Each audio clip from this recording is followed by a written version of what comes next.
شاه ولی الله صاحب طالبانو چې کله پیدا سو او یوه نادره معما وله طالبانو، یعنی دنیا کې ډېر علما تیر سوي، داسې علما چې دنیا کې بیخي ډېر نادر تیر سوي یو شاه ولی الله صاحب ده. طالبانو د یو کتاب جوړ کړی ده، فیوزات الحرمین، فیوز الحرمین نومیږي.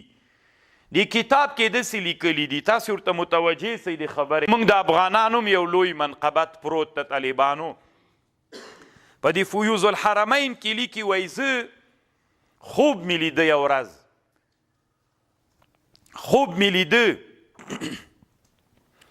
زه وایي حج ته تللی یم، په بیت الله کې مې خوب لیده چې الله عز وجل ډېر غوسه وي، خو دا د الله غوسه په ملأ الاعلی کې جسم پیدا کړی وي، متمثل سوی وي، الله غوسه وي، خو دا غوسه د الله عز وجل چې دا یوه معنا ده، دا غوسه د الله په ملأ الاعلی کې داسې یو مثال پیدا کړی وي چې کله زه دا مې چې ولیدله دا د الله غوسه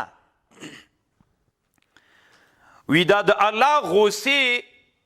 تشرح وکړه، په ما کې م راننوتله، دومره په ما کې راننوتله چې زه م غوسه سومه. وي زه چې کوم میدان کې ولاړومه هلته وایي رومیان هم عرفاتو او رومیان هم ولاړل، ازبک هم ولاړول، عرب هم ولاړول، دا غوسه وایي په دې ټولو کې ننوتله. او وی ما نه د خلکو پوښتنه وکړله چې ولې غوسه یې؟ وی ما ورته ویلې ما کې هغه غوسه چې الله غوسه سوی و، هغه غضب غوسه په ما کې راغله، له ما نه دوی ته لاړله. وی ما نه د مجلس کې خلکو راته وویلې چې څه کوو؟ وی ما ورته ویلې چې قتال کوو، جهاد کوو. دا وایي هغه زمانه وله چې کافرانو سیکانو هند مستعمره کړی و، په ټول هند کې مسلمانانو باندې دومره ظلمونه ول، مسلمانان داسې یو حالت سره مخ ول چې بیخي تر حد نه ډېر مسلمانان مظلومان ول، تر اجمیر شریفه پورې دلته د هند د کافرانو واکمني غځېدلې وله. دوی ما نه پوښتنه وکړه چې څه کوو؟ میل قتال کوو. وی قتال مو شروع که، خو دوی ما نه پوښتنه وکړله په دې خوب کې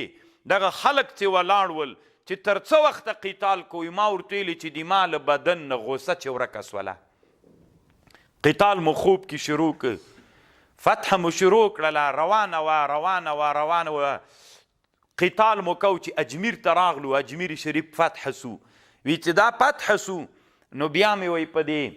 د کافرانو لوی مشر چې و، دا لوی مشر موږ سره د مسلمانانو له مشر سره روانو، دا مو ذبح او حلال که. نو چې حلال مو که یو دم د فتح نه وروسته د غوسې حالت په رحمت باندې بدل سو، په مسلمانانو باندې رحمت راغی. دی دا خوب ذکر کوي. دا طالبانو داسې نادر سړی تیر سوی شاه ولی الله صاحب چې د ده کتاب ګوري بیا تا ته معلومات کیږي. د ده یو کتاب ده در الثمین بمبشرات النبی الامین، داسې نادرې وایي. دا هغه خوب و طالبانو چې کله د مرهټیانو واکمني په هندي مځکو د اسلام په مځکو باندې راغلله، شاه ولی الله صاحب رحمه الله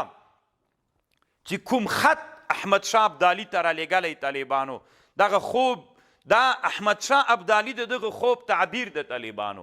د چې خوب لیدلی چې مکې ته تللی و چې الله غوسه و، د الله غوسه د مثال پیدا که ما ته راغله. په عرفات کې ازبک او رومیان او عرب ولاړ ول، دوی ته ورغلله، قتال شروع سو، قتال د ما تر قیادت لاندې شروع سو، جنگ روان سو. دا خوب لیدلی و طالبانو، د دې خوب تعبیر دا و چې کله شاه ولی الله صاحب طالبانو احمد شاه ابدالي رحمه الله ته چې خط راولیږه او د دې استعانت یې ترې وغوښته چې مسلمانان په هند کې ضعیفان دي. احمد شاه ابدالي طالبانو په 22 کلونو کې انشاءالله 14 دي که 7 دانې حملې په هند باندې وکړلې مرهټیانو ته ماته ورکړله په یوه ماته کې طالبانو 2 لکه مرهټیان مردار سول ختم شول الله عز وجل هلته فتح راوړله احمد شاه ابدالي د ابدالي هم طالبانو د هغه وجې نه شروع د چې ورته وایي د هند علماو دا لقب ورکړی ده او احمد شاه ابدالي رحمه الله ته شاه ولی الله سي چې کوم خط را لیږلی فکر کوم دا خط افغانستان کې چیرته سته ده هم چې د کابل په موزیم کې د چیرته ده چې شاه ولی الله صاحب احمد شاه ابدالي رحمه الله ته را لیږلی فکر ونه کوي طالبانو چې موږ په تاریخ کې داسې خلک نه دي تیر کړي موږ چې کله اوس ځان سره فکر کوو داسې فکر کوو چې لکه چې موږ بزرګان ولو دا بزرګي دا وه طالبانو د احمد شاه ابدالي د الله غضب و طالبانو دا د الله غوسه وله دا د الله عز وجل د شاه ولی الله صاحب هغه خوب و طالبانو چې تعبیر یې د هند فتح الله د په لاس باندې راوستله چې تر اوسه پورې د هند علماو یا د هند مسلمانانو په زړونو کې هغه فتح شتون لري احمد شاه ابدالي دومره افغانان یې نه پیژني لکه څوک چې پیژني د هند مسلمانان یې پیژني نو دا هغه احمد شاه دا هغه شاه ولی الله رحمه الله د خبرې طالبانو په فیوز الحرمین کتاب کې لیکلی ښه